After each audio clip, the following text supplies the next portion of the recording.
ഗ്യാസിന്റെ ഫ്ലെയിം ഹൈയിലിടരുത്, മീഡിയത്തിൽ തന്നെ വെക്കണം.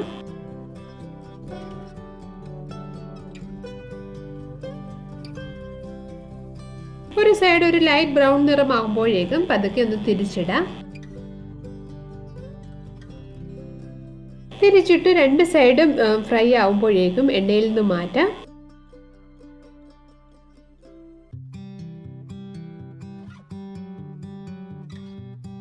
എല്ലാ പീസസും ഇതേപോലെ നമുക്ക് ഫ്രൈ ചെയ്തെടുക്കാം.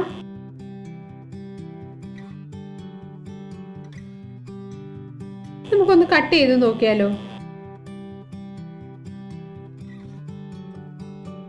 ഉരുളക്കിഴങ്ങും മുട്ടയും കൊണ്ട് അല്പം വെറൈറ്റി ആയിട്ടുള്ള നമ്മുടെ സ്നാക്ക് റെഡി ആയിരിക്കുകയാണ്. ചൂടോടെ കഴിക്കാനായിട്ട് ഇതിന് സൈഡ് ഡിഷ്